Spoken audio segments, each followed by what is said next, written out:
Welcome to the Living Wholehearted podcast, where we're helping leaders live with integrity. Whether you're a mom or a CEO, you're a leader, and how you lead matters. Living Wholehearted means we are honest about all of who we are and how we struggle. We're in the middle of a series on sexual wholeness, and we have a special guest with us today. Therapist, minister, and researcher Jay Stringer has an office in Seattle, Washington. He's the author of an important book called Unwanted: How Sexual Brokenness Reveals Our Way to Healing, and a co-creator of The Heart of the Man. Jay, we are grateful to have you as a guest. Tara and Jeff, thank you so much for having me on. It's an honor to be here. Well, we're glad to have you for sure, Jay.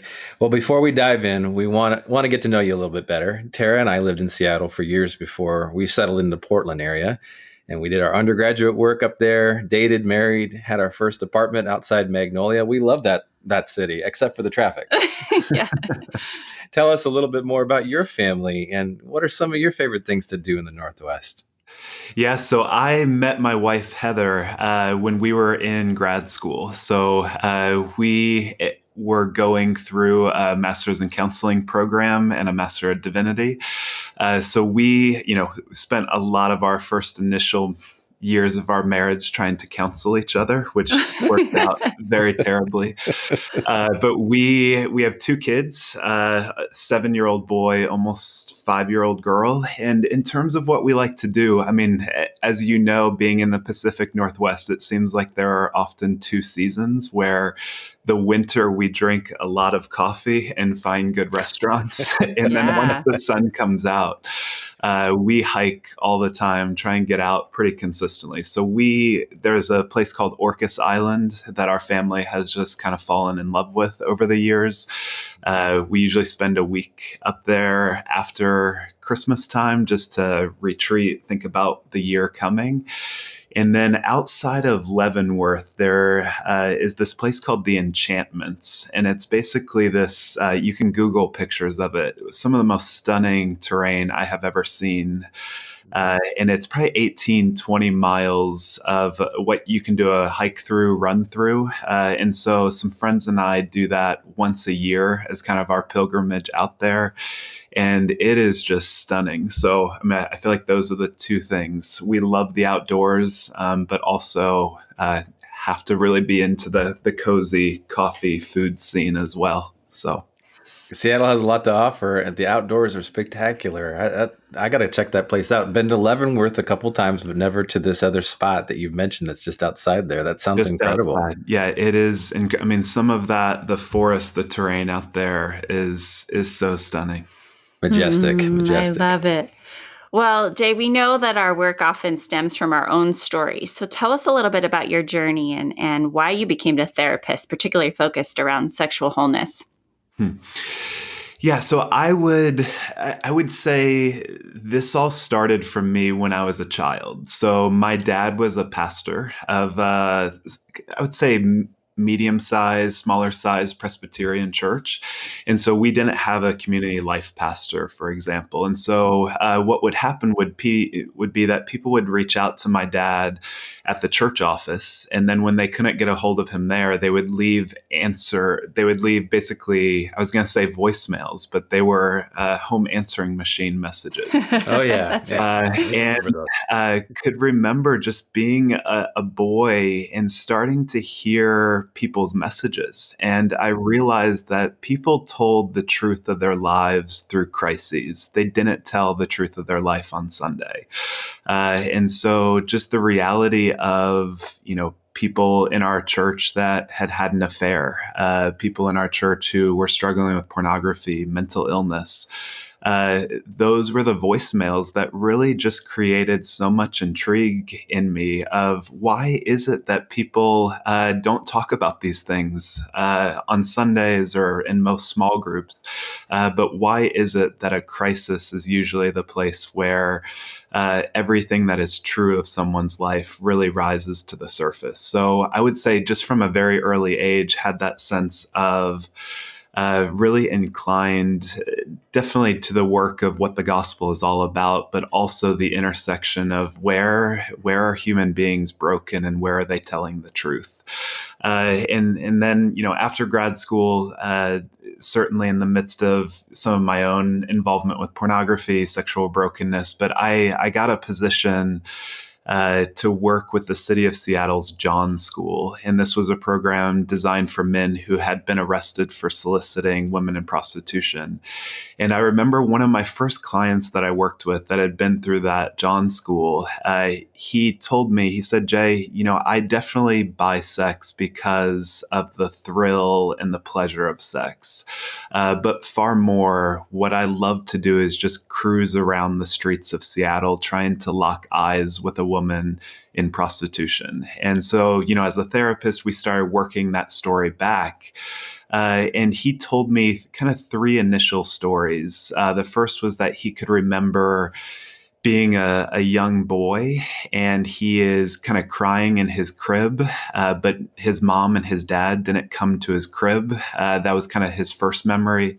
The second memory was kind of being probably about 7 years old, and he's watching his parents reverse out of the driveway when he has the flu, and he was home alone with his nanny, and he just remembered crying for his mom and his dad to come back. And then the third memory that he brought me into had to do with being in middle school, and his parents gave him this brand new kind of Schwinn road bike. And what he said was, Jay, I loved riding that road bike. I would cruise around my neighborhood for hours just trying to lock eyes with girls in my class or with my friends' moms.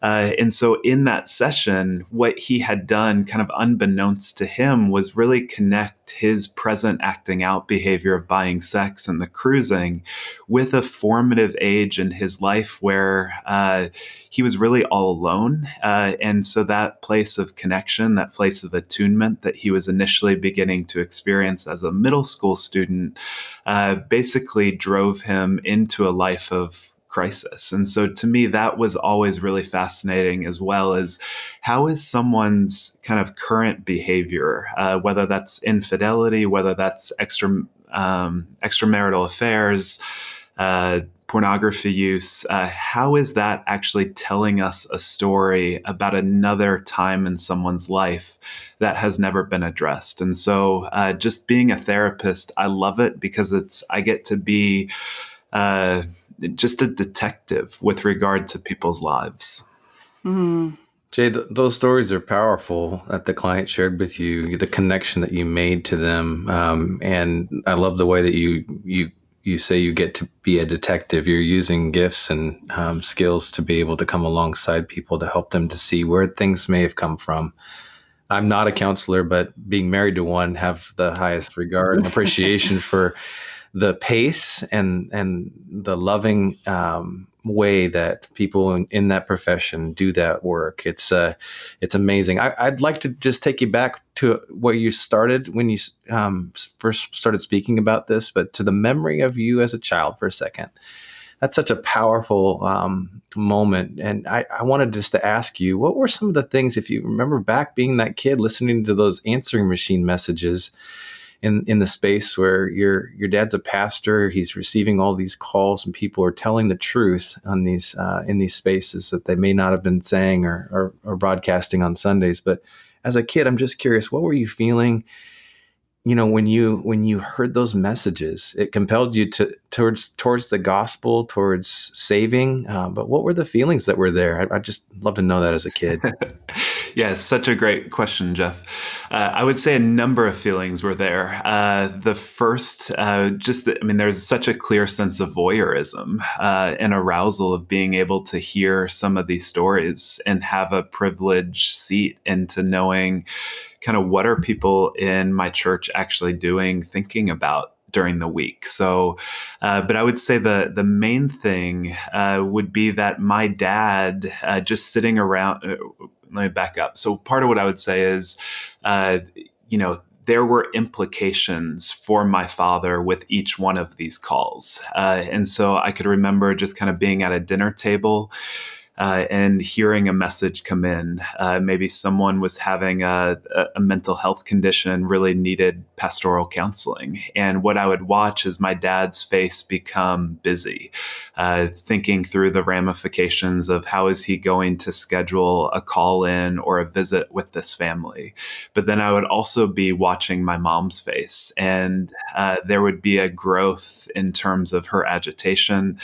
She was irritated, would often kind of look down when calls like this would come in, because for our family, it meant that we were about to lose my dad for probably a second or third evening that week between all the meetings that he would have for staff and the elders and session meetings. And so, in many ways, that was kind of my initial involvement with therapy, was really being able to be attuned to the irritation and sadness on my mom's face. And so my dad would go off to attend to these crises, go into meetings. And that was often so much of my responsibility with my mom, was to check in to see how she was doing. And so that really began, I would say, a bond that maybe wasn't so much toxic as much as it was just that was not supposed to be my role as a son, to check in to see how my mom was doing in the midst of my dad abdicating his responsibility to our family. And so what ended up happening with my mom and I think really shaped the trajectory of my sexual life in terms of, I hear a lot of stories with regard to what's actually happening in people's lives. And then just part of the gift that developed within me was being able to see that women were very disappointed in some of the decisions that their husbands and boyfriends were making. And I would often position myself in a place to hear their struggles in their marriage, their struggles in life, and kind of offer something of a kind listening ear to them. And so that was part of what I would say was all happening at a very early age for me, was getting a sense of, okay, sexual brokenness exists in the world. We don't talk about it, but then the ramifications in every family and every marriage are that husbands often abdicate responsibility, and women, in the midst of some of that anger and emptiness, often pursue a relationship with their children to find a level of emotional nourishment in the wake of everything that they're missing. So I learned some really dark themes at a very early age. Absolutely. Jay, just your awareness is just beautiful to hear. And I hope an example to our listeners of the unpacking, but the ripple effect of all of our brokenness, it's profound. And I think just normalizing, as people are listening and as we unpack more, just normalizing that piece that our stories are really significant in the things that we long for. And as we watch our parents unpacking, and even though the brokenness was coming in through an answering machine, just the ripple effect that had on your family and the impact that was with you. So thank you for your vulnerability, your honesty there. Yeah. Yeah. And I think it's just so crucial as you begin to think about your own sexual brokenness, if you're listening, to be able to get a sense of some of those questions of what was the role that I played in my family? Who introduced me to porn? When did I first hear some of those first sexual stories or experiences? And what was my response to those things? So I think once we study our origin stories, and begin to understand the trajectory that those took, I think there's a lot more kindness to engage our brokenness in the present. Yes. For sure. Your book, Jay, Unwanted, is powerful because you get to the root of most of the struggles that relate to sexual wholeness, such as pornography and affairs and so on. Based on research of over 3,800 men and women, you found some important data. Unpack the heart of this book and your findings for us, will you? Sure. So the heart of unwanted is that our unwanted behaviors, pornography use, hookups, extramarital affairs, are not random at all. They are a direct reflection of the parts of our story that remain unaddressed. And so to me, this has a huge implication. It means that our sexual brokenness is not a life sentence to sexual shame or addiction, but it is a roadmap to healing.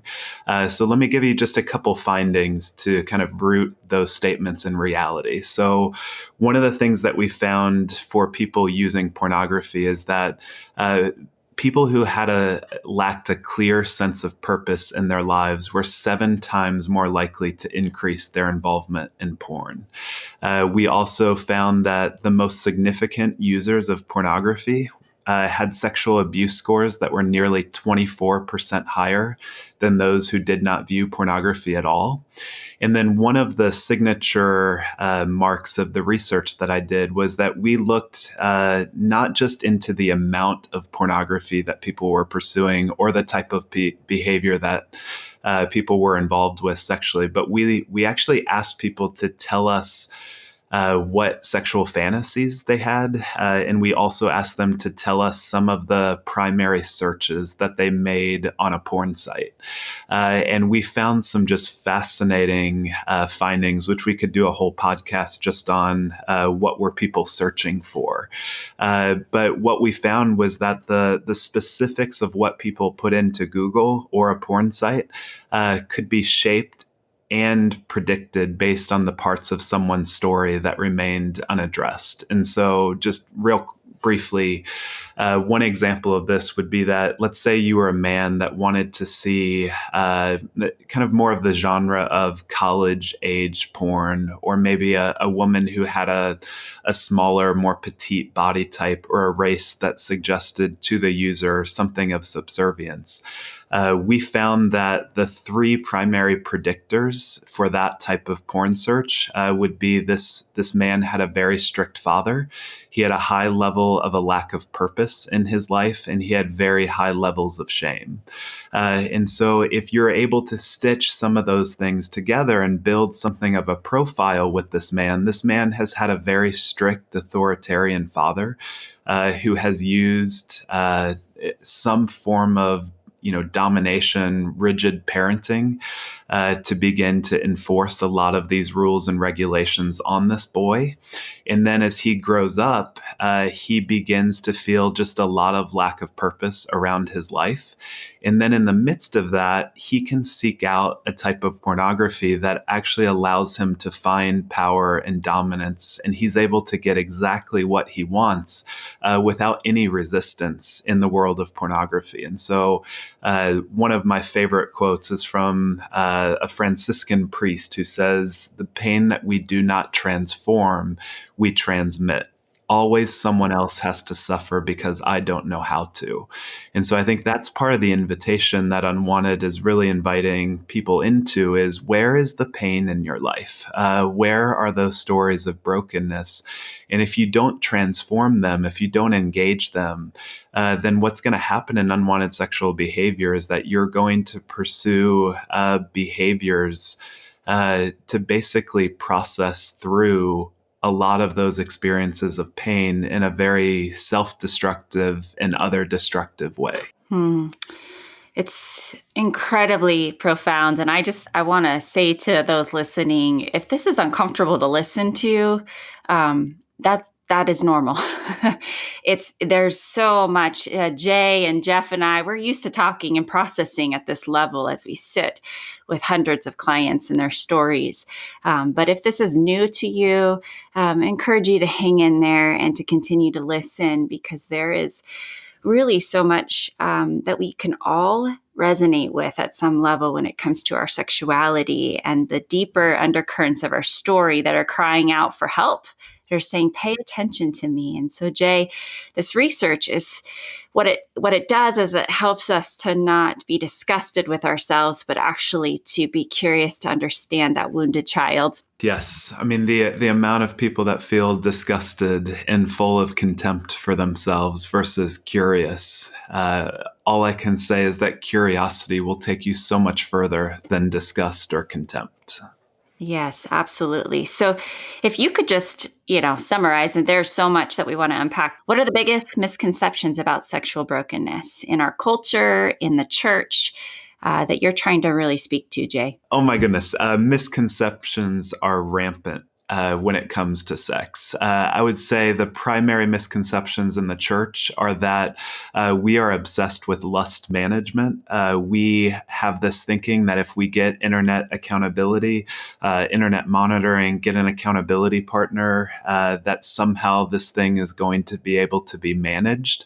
And it's just bogus. As one of my friends said to me in the last couple years, Jay, when I've been having the same conversation with my accountability partner for 15 years, something isn't working here. And so, the church sells so much propaganda. The amount of people who think that marriage is going to solve their problem with pornography without being told, marriage is actually going to intensify your struggle with pornography. So lust management is a huge misconception. It doesn't work. I have research to back that up. And I would say in our culture, what we see happening in our culture is that we often, if evangelicals go after lust management, culture goes after shame management. And the thinking here is that if we could just kind of remove some of the shame and stigma associated with people's sexual choices, then they would get free. And on one hand, I fully support that. I think there's way too much shame and stigma associated with our sexual lives.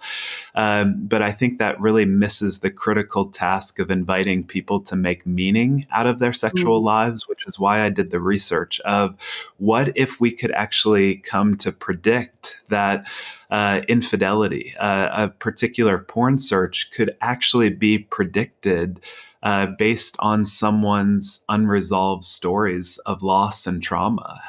So I think those are the primary misconceptions are, we can manage this thing through lust management or through shame management.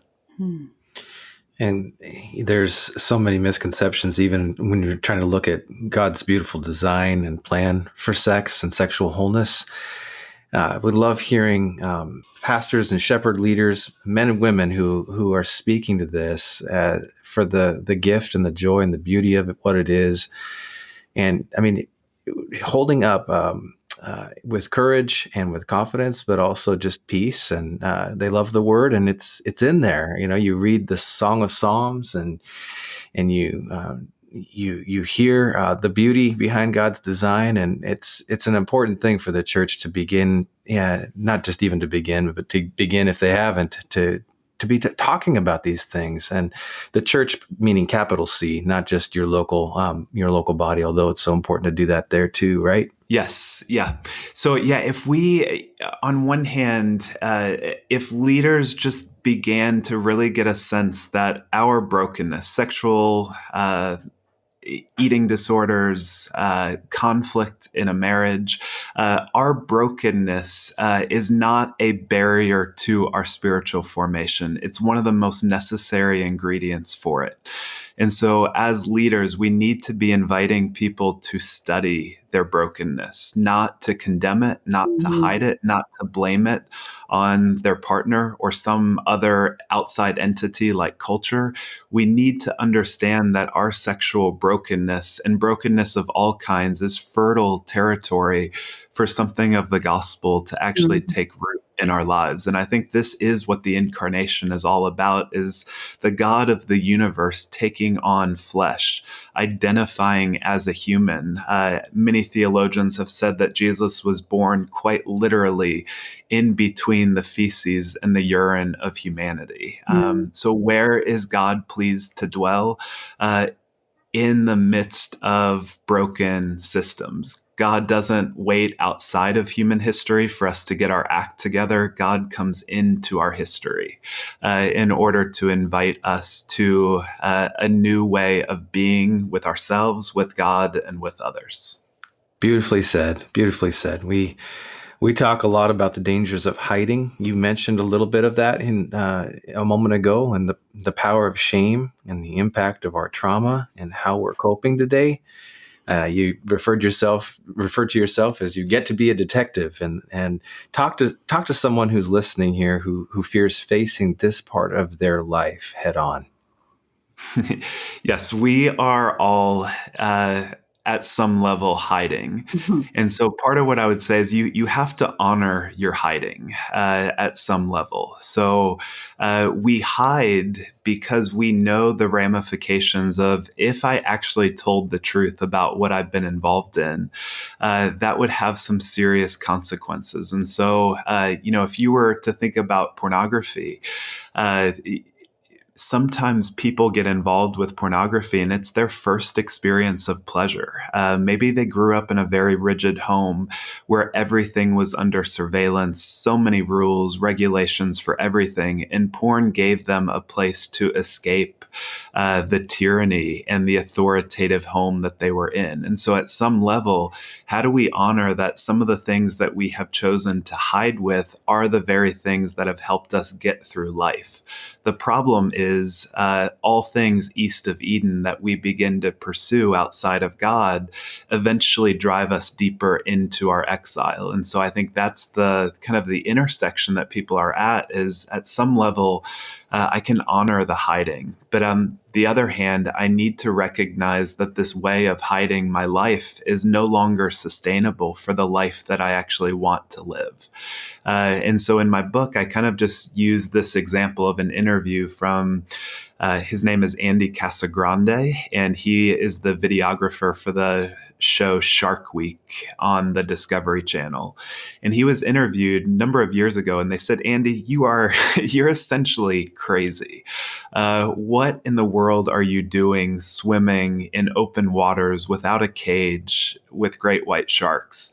Uh, what do you do when these things are swimming near you?" And what Andy says is that uh, what you're supposed to do is actually swim right at the shark with the camera. And what he says is that what happens is the shark swims up to the camera, bonks its nose against the lens, realizes that it's not food, and then it has something of an amygdala reaction of fear and says, "Well, I don't know what this thing is. I'm going to swim away," because if you're a great white shark, everything in the whole entire ocean swims away from you. But if now that he's swimming towards it, the shark has no idea what to do next. And so, what Andy says is that if you do not act like prey, they will not treat you like prey. And I think that just that sentence has so much to teach us with regard to the great white power of shame in our lives, that most of us tried to run or hide from our shame. But what does that do? All it does is set us up to live as prey to the accusations of shame. And so I think healing is about turning to face our shame, to invite other people into. This has been an area of shame for me for decades. This is something that I really need to turn and face if I'm actually going to develop some power and resiliency with this area of my life. Hmm. So good. You just took me on a journey. My body got hijacked there when you started talking about swimming with open waters with sharks. Woo! Terrifying. Yeah. Yes, but it's a great analogy. Beautifully said and so resonate. So, Jay, there's so much more we could unpack here, but why don't you leave us with just one last principle around sexual wholeness and healing that you just wish everyone knew, whether, it's the parent who's raising little 5 and 7-year-olds, or, the leaders who are coming alongside those that are leaving messages on their voicemails. Leave us with one last truth. Yeah, maybe I'll go two because I want to honor the reality that, on one hand, sex is stunning. It's beautiful, and so I think just that question of, do you believe that you could swim in the waters of sexuality that God has given to you and know a sense of reverence with your sexuality, but not shame? Yes. God is the author and the designer of an orgasm, of a clitoris, of just our bodies and the beauty of them. And if those begin to feel like awkward or censored words to you, I think that we have to begin to invite everybody into why has something so beautiful actually become a place where we feel so much shame. Mm. So on one hand, invite people to see the beauty and the power of sex. And then I would say, secondly, this goes back a little bit to the question around misconceptions, but certainly within the church, one of the big areas that really needs to be challenged is that sex is not solely about lust. Sex is also about anger. And so if you were to think about sexual brokenness as a river, maybe similar to the Mississippi River, that river is so powerful because it has multiple tributaries that flow into it. The primary tributary of the Mississippi is the Missouri River. There's also the Tennessee, the Arkansas, etc. But when it comes to sexual brokenness, what happens a lot is that people try to block the tributary of lust through internet monitoring, accountability, cold showers, and then they wonder why those efforts haven't worked. And all I can tell you is you've only blocked one medium level tributary. There's also the role of anger that plays into our sexual life. And so this is the language of James 4 of, what causes fights and quarrels among you? Well, you want something, you lust for something, but you don't get it. So what do you end up doing? You kill. And that's not my language. That's James. That's Jesus. And so that reality of sexual brokenness is a confluence of lust and anger. Mm. And so if you really want to see your integrity change and your involvement with sexual brokenness shift, really pay attention to what is driving you to be so angry. That could be at your spouse for not being sexual enough. That could be the anger and disappointment that your life has not turned out the way that you would have wished. So if you only aim your efforts at lust, you're going to continue to struggle because you haven't engaged the other partner of crime of anger. So just really invite people to think more deeply about what is driving them to sexual brokenness. So good. Big period right there. Where can people learn more about you, Jay, and find your resources? Give us a quick direction on that. Sure. My website is jay-stringer.com. In there, you can find, a place to order the book. I have a sexual behavior self-assessment that's about 160 questions. And after you take it, it's going to give you a 40-page report as to what is contributing to your sexual brokenness. We have a lot of therapists, pastors, churches, individuals using this as a type of assessment. Gets really personal about what your fantasy preferences are, but then goes back into what were the adverse childhood experiences that are informing those.